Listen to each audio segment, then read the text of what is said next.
Auditorium. It's the door to enter the auditoriums. The door outside. But they're all 50 years old. We haven't But not the auditorium door. It's the door it's the glass door that gets you into the middle part. Oh. I mean, it was just too funny. Just slam. I mean, slam.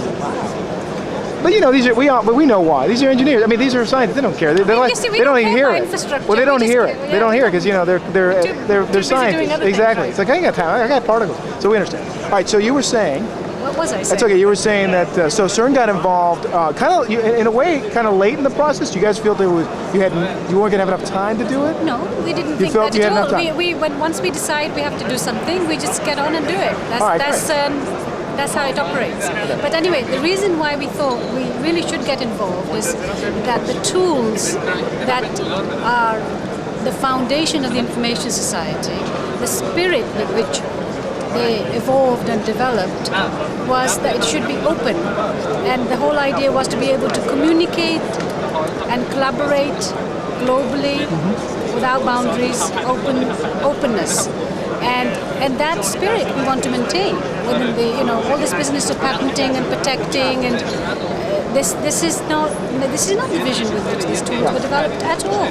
For example, the World Wide Web. I mean, the reason why it was invented was that all these physicists were sitting all around the world. They had huge amounts of data, and they needed to be able to share the data. And it was a tool to be able to share data and collaborate. And please mention that the World Wide Web was the World Wide Web was invented or by Berners-Lee. What was Tim doing there? He was the IT person. He was the computing.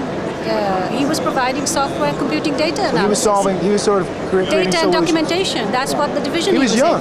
He was young. He's still under 50. I know. I mean, people think that this guy is this age guy. He's a kid. He's like 47 now. He's a kid. Yeah. He's 47. All right. So come back to the setting up the side event. So what was the first thing you did? You go out and get collaborators? So the first thing I did was get consensus inside the house that we should do this. Yeah. And then we said we should really talk to the scientific community and see if this is something we should do and whether this was something that they wanted to do. And the next thing that was coming up was PrepCom 2, which was in February in Geneva.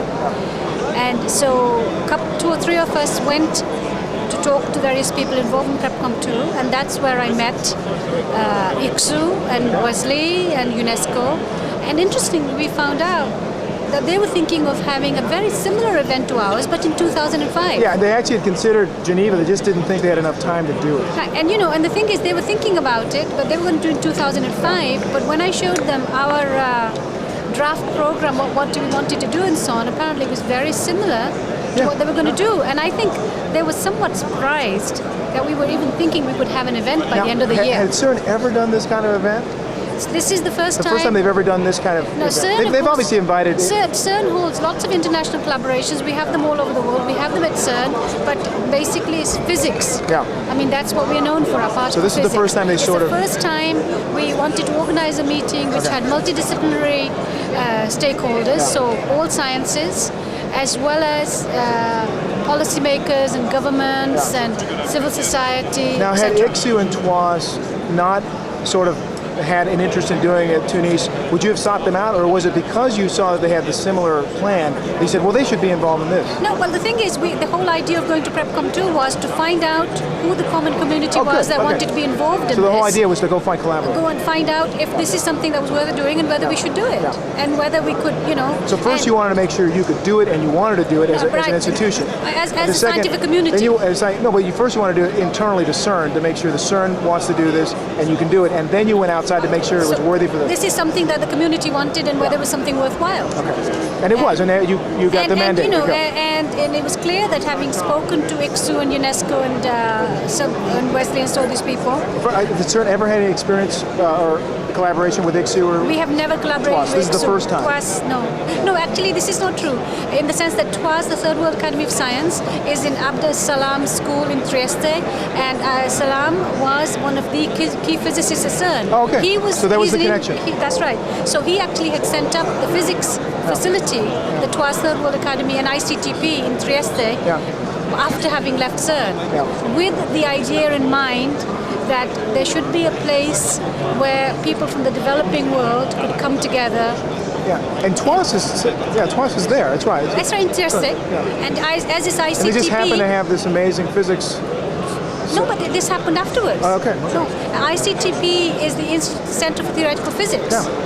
That is, so we have collaborations with those academia because of physics, not because of of the third world connection. Yeah, but we already have a third world connection because we collaborate globally. Yeah. I mean, and we have collaborations from Pakistan, from India, China, Tunisia, Egypt. But TWAS definitely was representing a global science beyond physics, and so to get in college it was a new thing. No, but CERN, whereas is really our primary mandate is particle physics. I mean, that's what we do. When we develop technologies which help us to look into particle physics. But clearly the technologies that we develop are applicable to other disciplines and other society.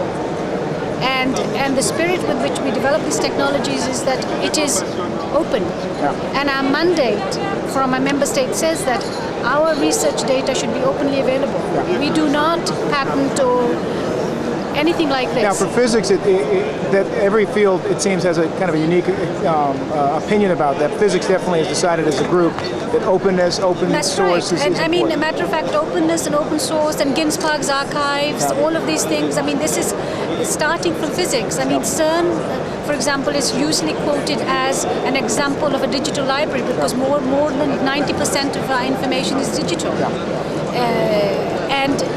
And we put all our lectures, all our seminars on the website, easily downloadable, viewable. We don't worry about that. We have a central document server where we put everything, which is open. All right, so get back into the creation of the side event. Also, now you have TWAS and ICSU and other people on board. I think they were interested. They were somewhat... What solidified it? What was the solidification of that relationship? Okay, so the relationship was that we found out that a couple of months later, ICSU was holding a workshop with CODATA and UNESCO, in which they asked us if, they invited us to come along. Okay.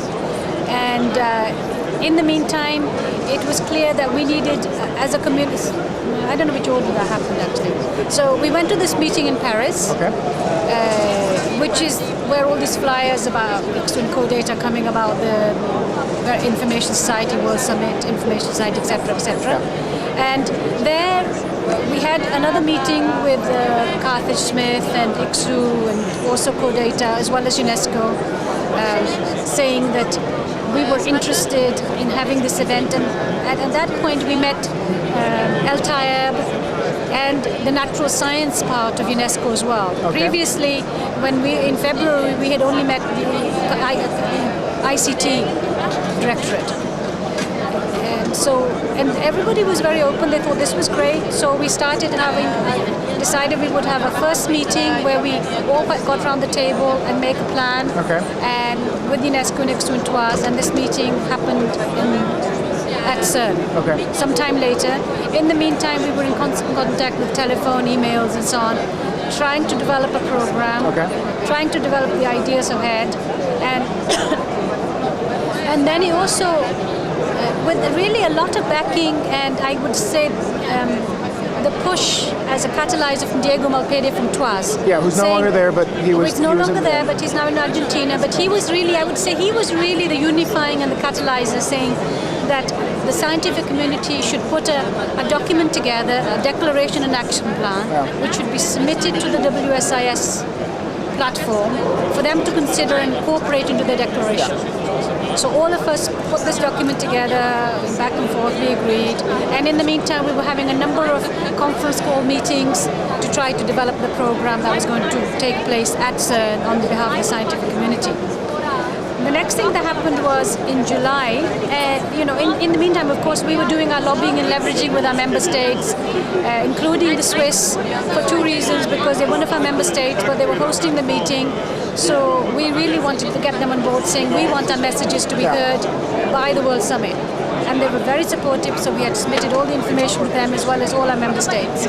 So when we went in July to the, what was it called? The preparatory process, I don't remember, it wasn't a proper prep-com. And during this meeting, the Romanians and the Swiss stood up and made these statements on behalf of the scientific community. Matter of fact, the Swiss actually said they were speaking on behalf of CERN, but we really wanted them to talk on behalf of the scientific community, saying that they wanted these paragraphs put in because science was important, the community was important, and the spirit with which these technologies developed were important. Now, the interesting thing about it is that science is not necessarily considered civil society. You know, but somehow scientists are, but it's a very fuzzy. Was that an issue of contention? Was there any question about that, or you said no, it's okay? What was how did that was massaged? No, I think the spirit is that we want to talk about the scientific community. It's an association of common. So it's a common goal and it's a common vision. Yeah. Okay, and the fact that CERN had some advantages being an international organization and having member states who are really pushing science. ICSU has a platform of academics globally and some very key influential people, lots of Nobel laureates and so on. The Third World Academy of Science, of course, has a lot of key people from the developing world, so they have that agenda and platform. And UNESCO, of course, has the global recognition representing the UN seal, which makes it that authority where central education. So this side event was really a combination. It's a combination civil society, government, and the scientific community. Yes, that's right. Because really it is. That's it. I mean, it's supposed to be covering all platforms, all ideas, and all organizations. And all, it's supposed to be all directed to boundaries. education or research and science. I mean, basically. The idea was to have a common platform with a common vision. I see that now. I'm seeing it right now. And whoever wanted to join it, we wanted to make sure they joined it. We did not want to be exclusive. We wanted to be inclusive. So you guys are now on board. The planning of it in terms of like what sessions you would have or how did that work? We discussed that in July with everybody around, ICSU, TWAS, UNESCO and so on. We discussed the idea of some of the speakers. We already had some of the key speakers, who else we should have. So this was a common discussion as to who should be included and who shouldn't, and everybody should have some say. The basic agenda for the speakers was that we should be global distribution of speakers and there should be a gender perspective. Any particular where the speakers came from, or you said as long as they're global? We wanted to make sure that all regions were represented. They should not be an exclusive Western Europe and USA event, which is what happens in an information society. Did you divide it and say, well, we want some people from academia, some people from policy, some people from business? You didn't make that distinction. We didn't make the distinction. What we decided was, what are the topics we want to cover? Okay. Who are the possibilities and where they are? We got lots of recommendations. We looked at the names and see how can we fit in best, because of course we didn't want to compromise the level of the meeting. So it has to be the highest standard possible, but it should be globally representative. And that was the crux. The theme is gender and global representation. And all views should be represented, because the whole idea is that these were ideas and visions of how to have global collaborations and trying to minimize the digital divide. Publicly funded research being publicly available. That's really our motto. That's the motto. And that's what you hope that would be the common understanding at the end. That is the common understanding that, and it should be publicly available if it's publicly funded. And particularly if you're talking about scientific data, it should be. So there was pretty much agreement and openness in the sense that everyone sort of got what they wanted. There was no at least that's what we hoped. There was talking points, but there was not a lot of disagreement in terms of the process. At least that's not what we thought. We tried to make it as decentralized, as inclusive. And inclusive as possible. We did not find that people were necessarily thinking that they weren't included. I know that ICSU had, ideas of specific speakers, but we felt that other people should also have a say. So now, what about the funding in sense? All the money for this meeting so far has come from CERN. From CERN. So CERN really was the...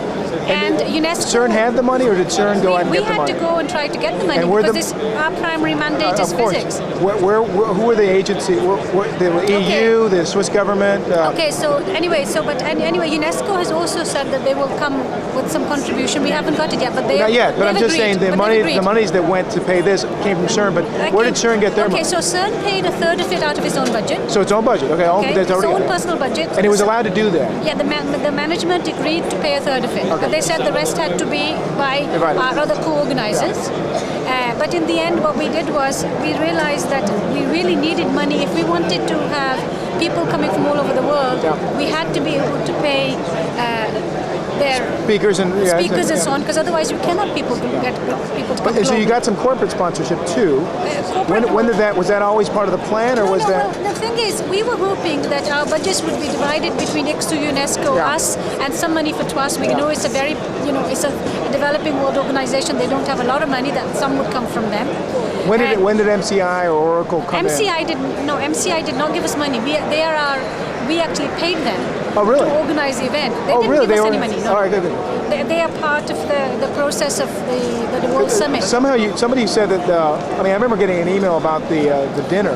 That somehow you found they were the organizers. Yeah, they found funding for it, and so we had to pay only 50 instead of 100. That we got from the Geneva state. Okay, good. So Geneva, in a sense, was able to. Geneva, the community. Okay, so great. We actually we wrote to all our member states saying, can they distribute a certain amount of money for our meeting, which is not on our normal mandate, and so we got quite a lot of money from Spain, from Sweden. Okay, good. We got something from we got some from Santa Fe Institute, the virtual university. We got Oracle to give us sponsorship.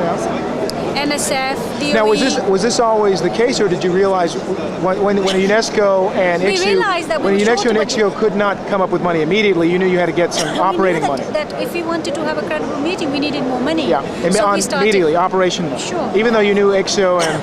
Well, ICSU... Not ICSU, but UNESCO and eventually had promised. Okay. So we went looking for sponsorship. Yeah. So we were successful with somebody... Do you know about the NSF and how they felt about it? Or was it somebody else who brokered that? No, but I spoke to the highest people, which we collaborate with NSF and DOE in particle physics. Yeah, okay, great. So, is this a connection with Anita? No, Anita is the person who actually helped us with our declaration document. Okay, but she had nothing to do with... nothing to do with the funding. Our so you already funding came through a particle physics, Goldberg. You already had we have people, you already had a connection. Robin Staffin and you already so had connections with their DOE and so on, because they fund particle physics with understand. us. And they said, no, we'd love it. They said... Well, we don't know what we'd love it. We told them why it was needed, and we really wanted to do it, and they came on board, and they were extremely supportive. Excellent. And they also supported our ICT 450 development platform. They have exhibitions there. Okay. And No, I think it's excellent. It's interesting to us because the way we approach NSF, also with an old relationship, also through our directorate, sociology and computer sciences. So we approach them through our particle physics contacts. Right. Well, that's interesting because NSF normally will not fund conferences, but this is the message we got. Yeah, so what did you do? How did you work that out? Did they waive that, or did you? It's not a conference, really. Exactly. So tell me how you were able to work that out, because we're going to try to do the same thing. No, because we think this is a deliverable. We think this is research, action research. Yeah, but one is research. But the thing is, we are having this ICT for development platform where there are exhibitions where NSF and DOE are highlighting their research. Yeah. So it falls into what they can fund. Falls into this. Because we feel the same way. We feel that when we invite all our presenters, it's not an academic conference in the normal sense at all. No, I know, but when we invite our presenters, we will, even if they're not doing research in ICT and development, they will be presenting a paper on ICT and their particular unique sense. So we got it through people we already know. We tried to them. We had to lobby them. We had to tell them what it was about. And once they came on board, it was okay. And so from then on, it was really just getting everything together, I know you had a problem people communicating you on email. I mean, some of the people not being able to, and you didn't know until the last minute whether or not people were coming or something like that. Or some people didn't return. Well, okay, I don't know, but the thing is, I basically, personally, was not in charge of the sponsorship, logistics, and so on. Yeah. I'm in charge of the speakers on the program. Yeah. So, I was really trying to get all their presentations and everything beforehand, but as is usual, people don't always give information when they should, because we wanted the minimum hiccups. It was a tight program, and so I wanted to already have it prepared, test it out, and some people were extremely good, and other people, as usual, but it's the way it is. But fortunately at CERN, we are extremely lucky with a lot of support. We have, really good ICT tools and skills. Yeah, and you had a great facility. And the people are wonderful. We had our IT division was great. Our technicians were great, and they pulled out all the spots and they worked all weekend. We got as much as, and I think in the end, the meeting ran reasonably smoothly. We felt very much at home. Your staff was very cordial to us, and they gave us all the support we needed personally, so we know that. I hope that, and I think I've only had good things being said by people saying that They felt that they really enjoyed the meeting. They felt things running smoothly. They thought the key messages came through, and they thought this was a great platform to go on, and they really would like CERN to do other things like this. Because you were asked by organization, also even other organizations from Germany, other people, they said, they had not come to a meeting like this at CERN, and they feel that CERN can play a critical role to leverage the scientific community and our international status to open the frontiers and boundaries and the vision. Very good. So in a final summation, if you were to sum up your experience personally and then also institutionally, what would you say? I would say it was an extremely challenging event because CERN is not used to having such an event, but it was extremely stimulating and rewarding. We learned a lot, which so next time we would do better next time because of the type of the nature of the meeting. But I think overall I would say it was successful in the fact that the image we wanted and the vision we had, I think we managed to get a certain amount of that across. Excellent. I think, and I'm extremely grateful for all my collaborators within CERN and outside of CERN, and to all the speakers who came out from everywhere in the freezing snow of December. That's right. And they did a great job. And I guess we had some good ones. Well, thank you very much for taking some time to do this. Thank you so much. If I don't talk to you before, but I have this. No, we'll make sure you get a copy of this. I think you should deserve a copy of this. So anyway, that's your payment. by the way, the stuff I said earlier, trying to cut some of the Don't worry stuff about it. No, out. you have nothing to be embarrassed. If you had a card, give me a card real quick, and then we'll put it away. But it's great. I hate being on the camera. The first Don't you worry about it. Honestly, you look great. You look great, and you should have you should be embarrassed. All right, let's hit it. I gotta get out of here. I know we're going. We gotta go. Turn off the camera. The camera's off. Oh, yeah. No, there we go. You'd be very proud. Thank you. But I couldn't have done it with my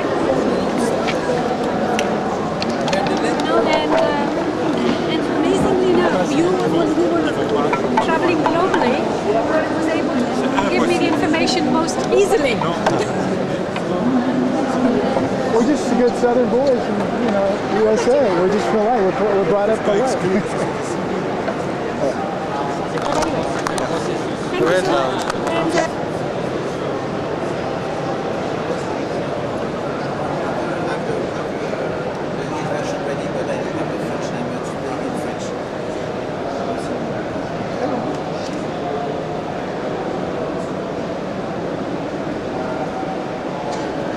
And what do they do here?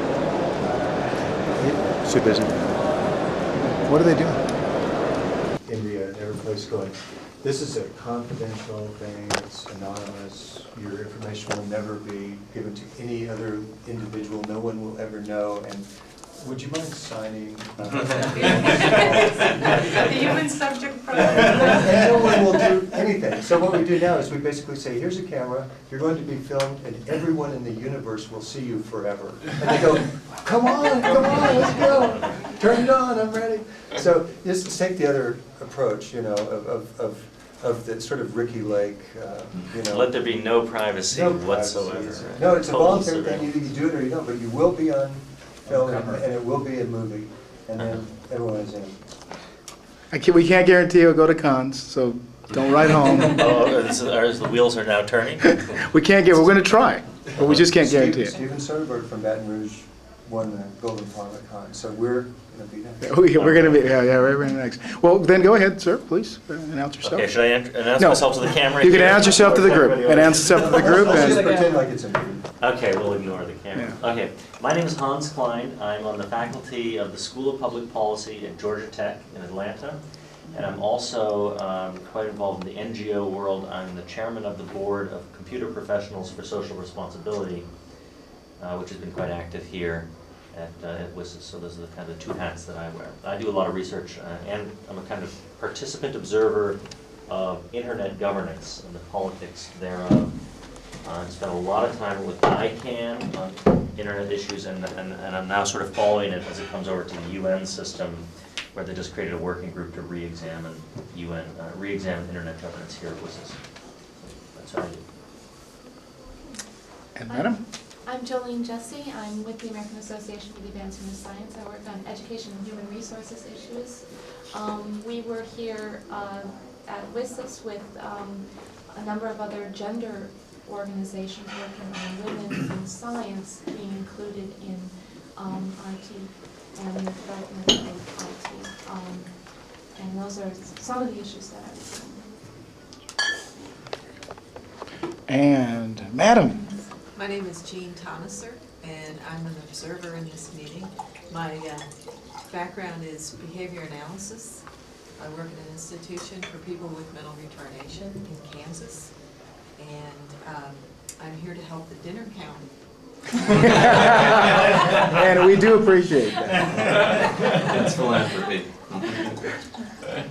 I'm Greg Monaco. I'm with the University of Kansas. I'm Director for Research with a consortium of 14 universities where I work to enable collaborative research using IT or ICT.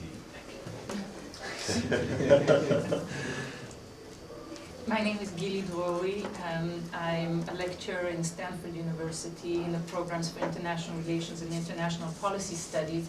I really wanted to participate in this conference but couldn't find a way in, not being a member of an organization that would count, although now I understand that 4S would have counted for me, but if I really needed, but next time. Yeah.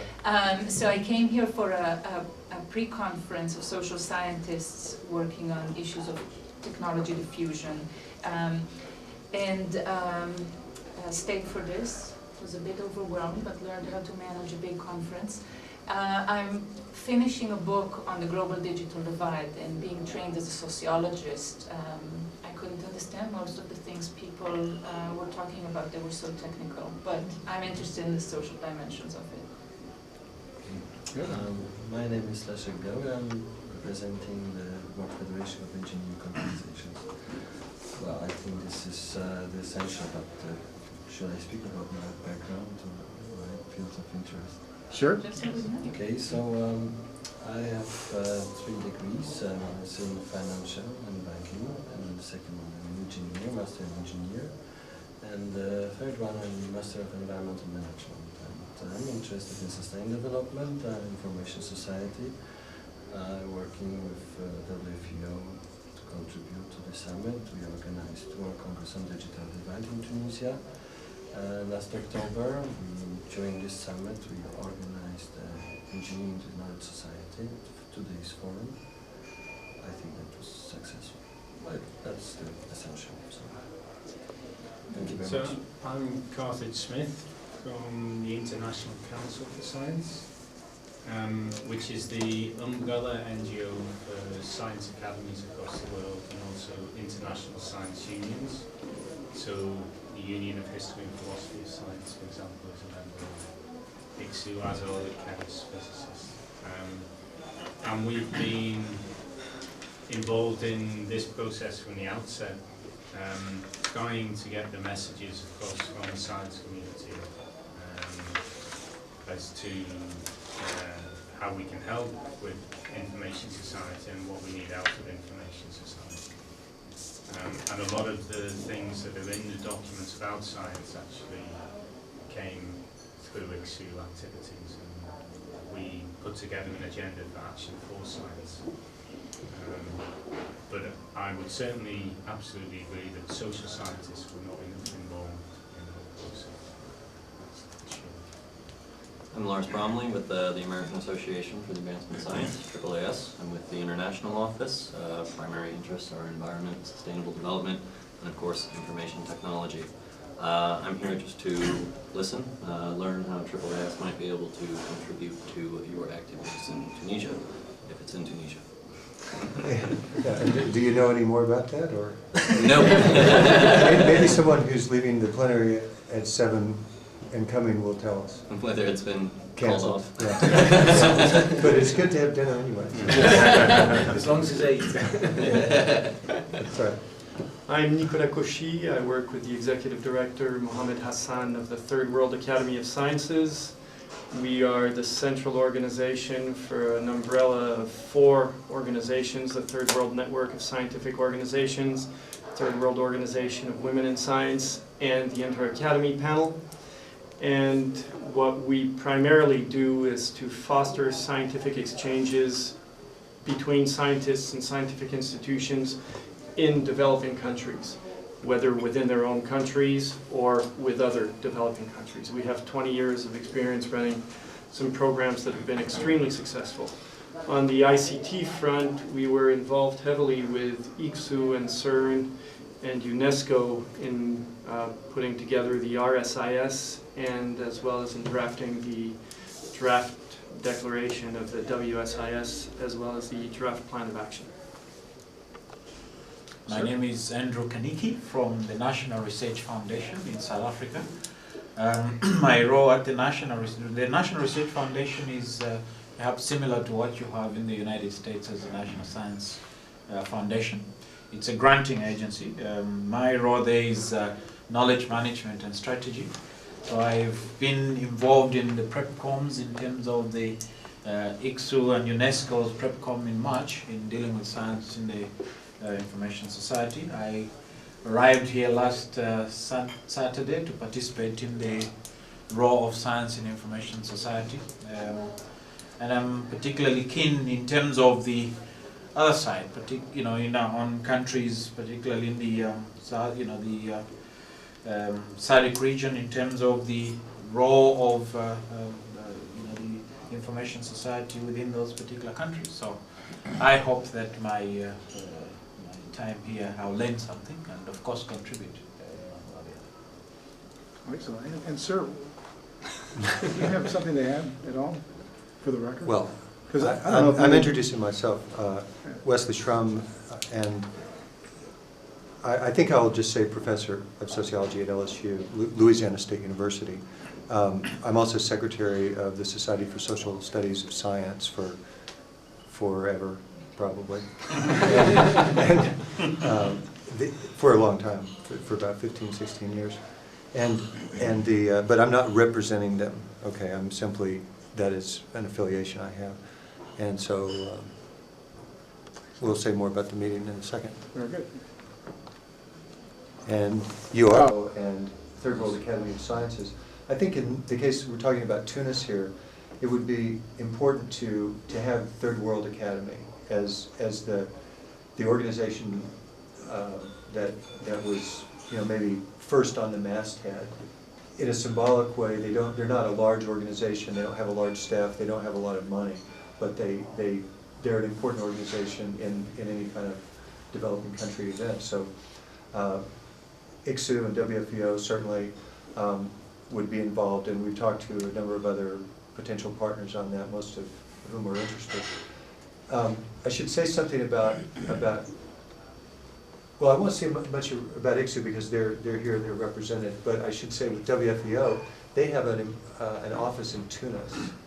So they would be important as a local organization, and they have already been important in helping us to do the site visit and checking out the various facilities and giving their recommendations on the people that they've worked with. So WFEO is important. There's not their home office, right? But it's their standing committee. Standing Committee on Information and Communication.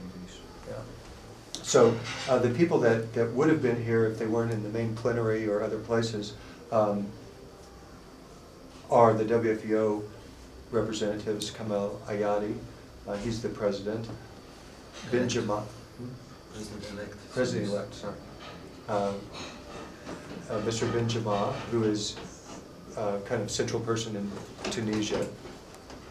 There is, well, Mohammed Hassan, who just left, I guess, yesterday, and he would have been here, and he's the, what is his title?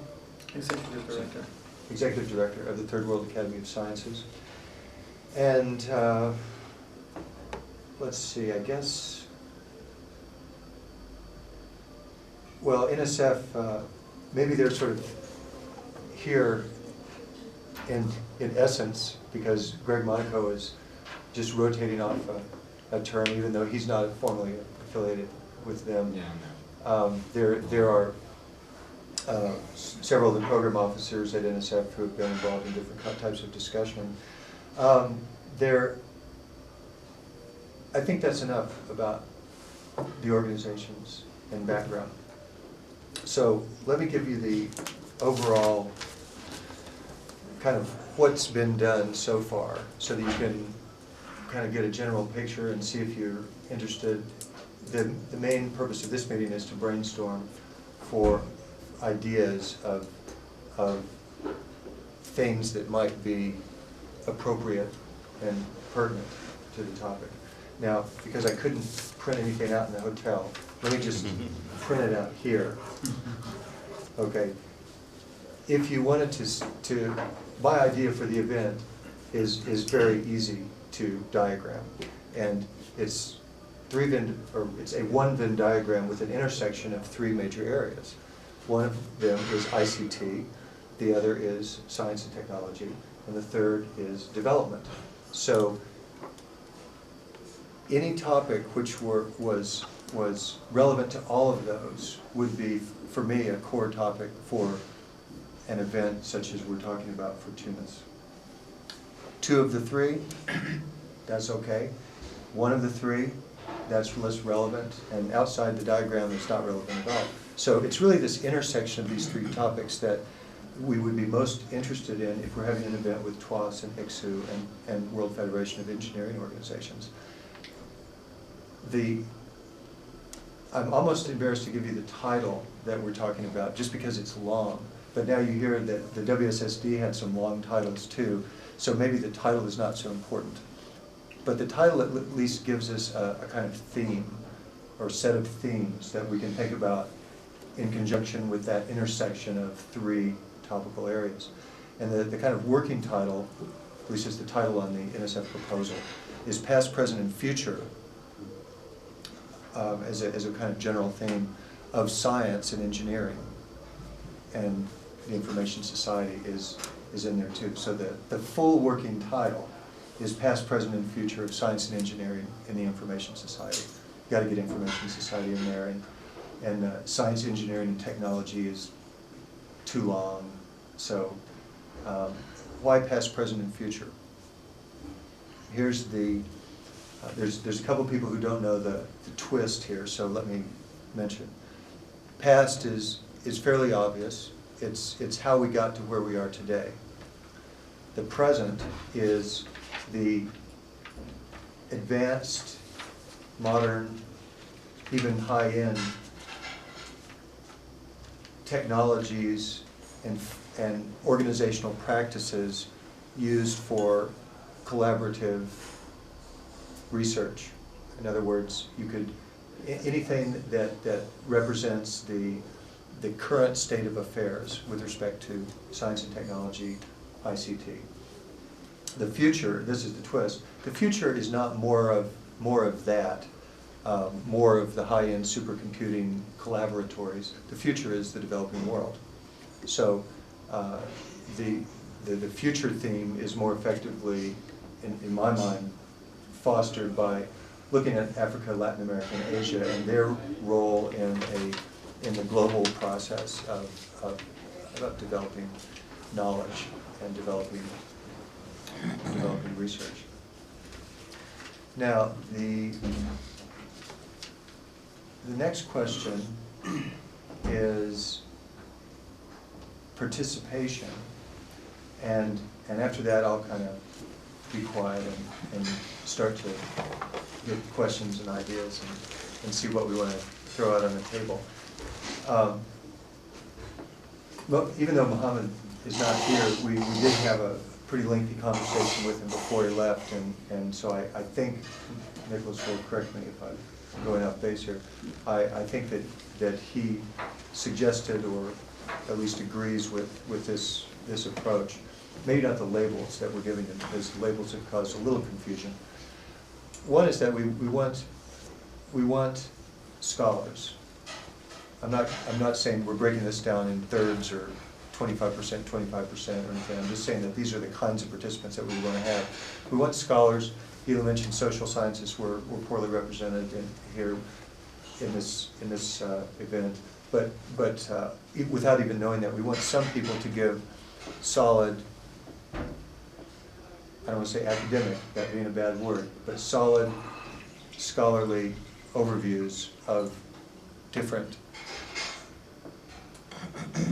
topics with which they are experts. So that could cover a lot of the past. You know, you do want scholars to talk about the past, to talk about how we got here, to talk about the history and development and evolution of the information society, especially with regard to science and technology. The next category, this is the one that I think is sowing confusion, is innovators. My original idea was I was their people. CERN had Tim Berners-Lee.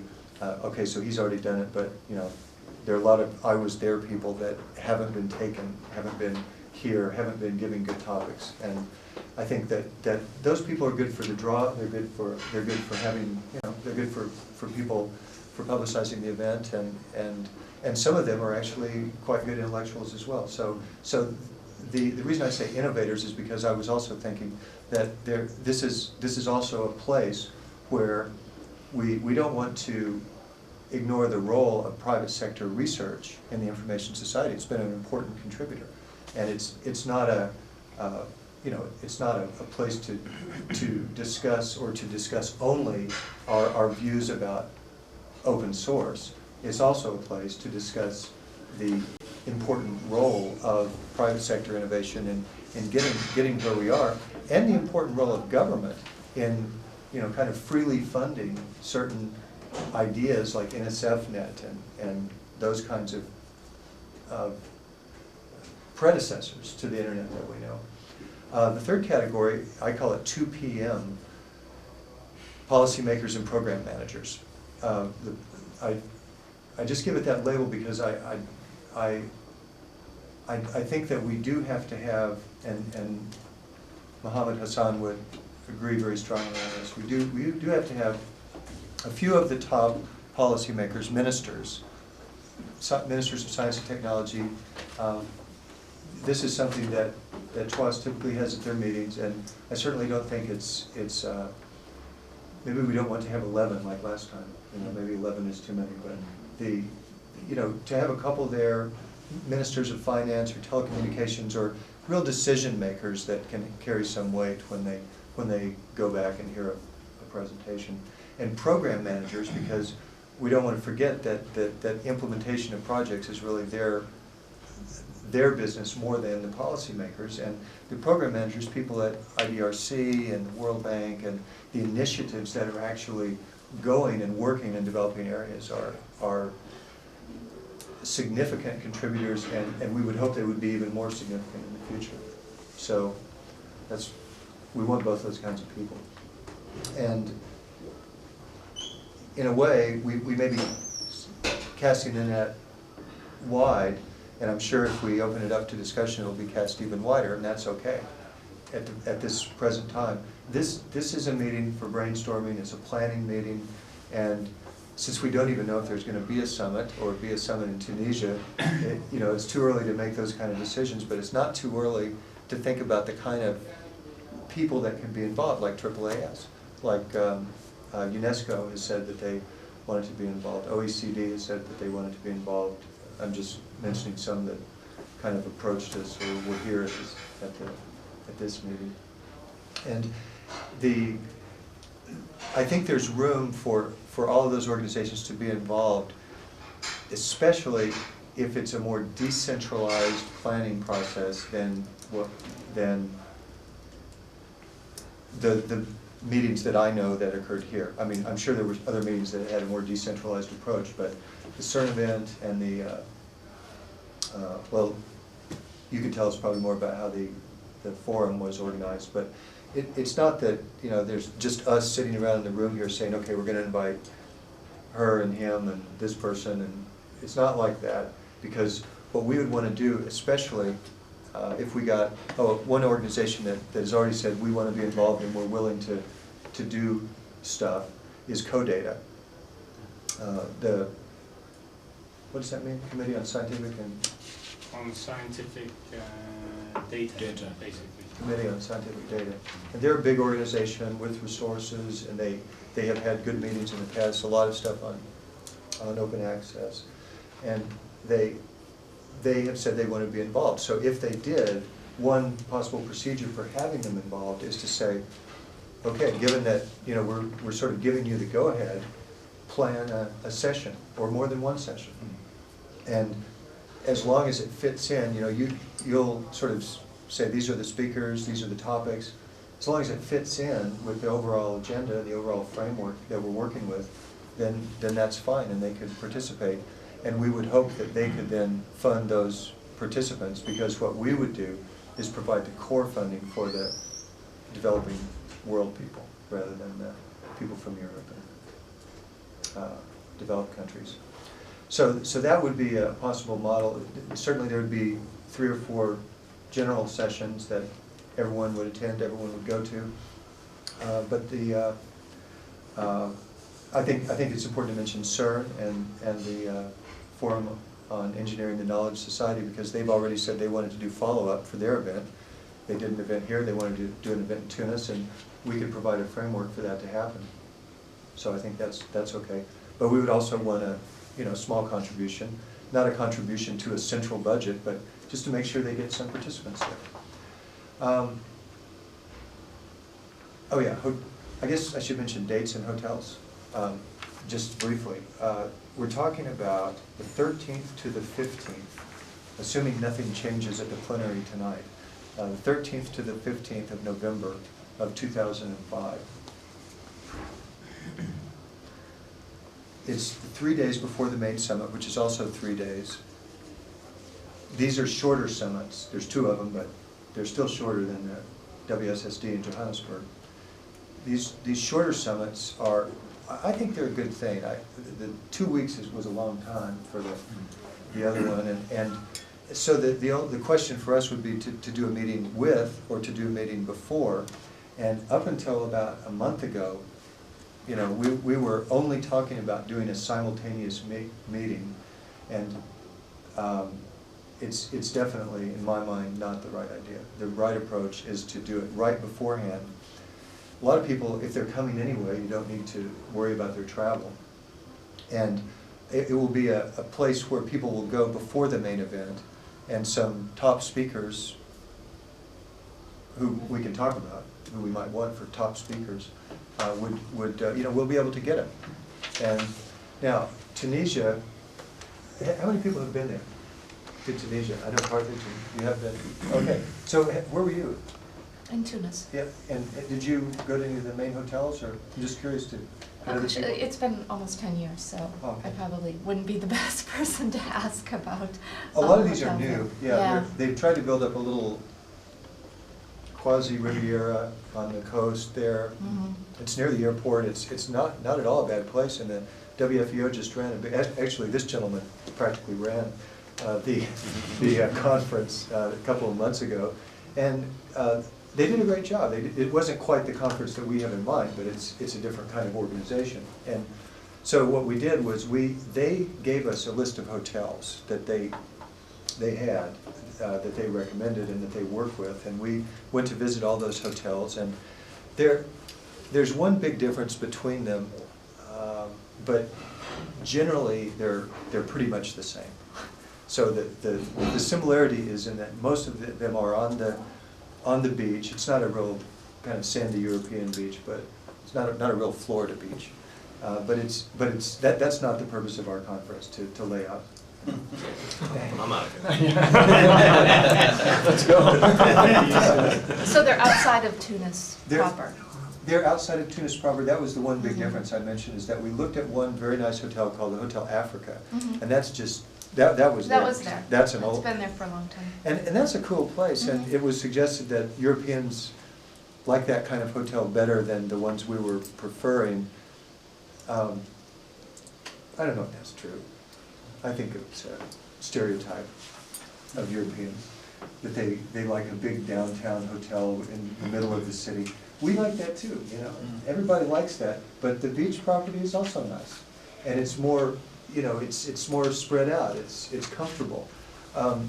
What became available since we made the site visit was the hotel that Carthage, well, the hotel that the WFEO organized their meeting in. That became available, and Carthage was there. And it's an elaborate place. I mean, it's a 5-star place. it has some non-5-star things that are kind of below the surface.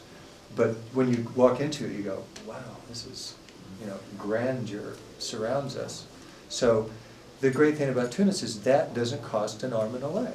That is $100 a night. It's not what it would be here in Geneva. So we really have an opportunity here to go to a great place, be on the Mediterranean coast, in a 5-star hotel, and have a great meeting. Let's go, Now, I won't. Chilly weather. November is not, well, it's chilly. Just after the Ramadan. So, yeah. Yeah. You don't want the details about the hotels, but there are 2 that are right next to each other, and depending on the size of this, that could be nice because the hotels themselves are in the area of 250 maximum rooms. So that it depends on the size of the conference, and if people decide they just want to come and see it or come and go to the sessions but they're not participating, we might need another hotel. So by him. So you're talking about the hotels as a conference venue? Yes. Yes, the hotels. That's because Tunis does not have a place like the Palace. And my experience in going to these sessions, even if we wanted to go someplace like this, they're very noisy. It's hard to hear. They don't have a ceiling on them. So in Tunis, you almost have to go to a hotel. Where is the summit going to be held then? it's not decided. It's slightly undecided, but probably Hammamet. Probably. Right. Hammamet is 50 kilometers south. Which 80 or... Is it 80? Yeah. But Rather it's an than- hour by car. It's an by hour by taxi. car, yeah. They're very good roads. Yeah, the roads are beautiful, and the taxis are inexpensive, and Taxis are well, expensive. oh, okay, we got to learn that. Now you're talking. As long as they put the meter on, the taxis are expensive. We'll provide a list of locations and average prices and restaurants. So this is a pretty ambitious vision, a 3-day standalone event. And it wasn't like, because I was involved in organizing any number of sort of side events here at WSIS. This is not a WSIS side event, this is a conference. In part, the funding agency would not be able to fund a WSIS event. That would just be, it would be out. So but I think Hans' question is, I mean, of course, it wouldn't be the side shots or the side part of the WSIS part, but it would be a standalone, conference, 3 days before. Yeah, in fact, that's what Rick and I were just discussing earlier today. Even if we went forward with this planning ahead, even if the WSIS were to be, for some reason at a later date, shifted out of Tunisia altogether, for whatever reason, conceivably, we're talking about enough of a standalone event that this could actually take place on its own. Wouldn't it have to move if the WSIS moves? Well, I don't know. That's exactly what we're asking. Oh, well, that's a good question. I mean, that's I mean, I think my experience with these kinds of events is 2 years is not a very long time to have to plan it. And as in our discussion a couple of days ago, you'd mentioned, rightfully in my opinion, that you intended to make a firm letter of commitment to hotels within the next few weeks. Yeah. In the event that WSIS is still undecided or uncommitted, or that they make a commitment but that they later back out off of it, are we looking at something that would be standalone enough? I mean, we, TWAS, Third World Academy of Sciences, certainly have the capacity in terms of contacts of bringing people there, for sure. But is it something we'd like to carry through or not? And I think that's what your question is. And to add to that, would it then still stand as, with an extension of the theme on World Information Society? I mean, if it were to be moved, I mean, if the WSIS was to move, would this be as a standalone and then still continue with the extension of the theme in terms of present to future? Yeah. I mean, these are. My first thought is just that the event would move. I don't see how you can do the event in Tunis if the summit is somewhere else. Is somewhere else. And how can the science community go to Tunis if Yeah. the world If the has world decided is to not- go somewhere yeah. else? Well, But I mean, we probably know In a in couple a of week days. or Right. so whether it's going to happen. So I don't think it's. So I have your. The actual event is almost independent of the location. I mean, we're talking about the event, aren't we, and what it should consist of, assuming there will be a summit in 2 years' time. Somewhere. Yeah, we have to go with that. Make sure the Location lawyers and put a price clause in the hotels. contract. If should WSIS be moved or canceled, this contract is null and void for this Well, hotel. actually, the hotel clauses have that anyway, because when we write contracts with hotels, it'll be fairly similar to a normal 4S hotel contract, which just says 6 months in advance, any party can cancel with no penalty. Now, see, for WSIS, they will be happy to put that clause in because they won't have any problem getting someone else. But on the other hand, if they think it may move, they might. You don't want them to squeeze you 6 months before. Yeah, no, I mean, 6 months, it won't move 6 months out. I can't imagine they would So move a Wes, World is- That will Summit move on. 6 months out. I've only got 20 minutes Okay. left, so Yeah. rather than talking about hotel Oh, yeah. arrangements and Yeah. contracts, could I ask about the product of this?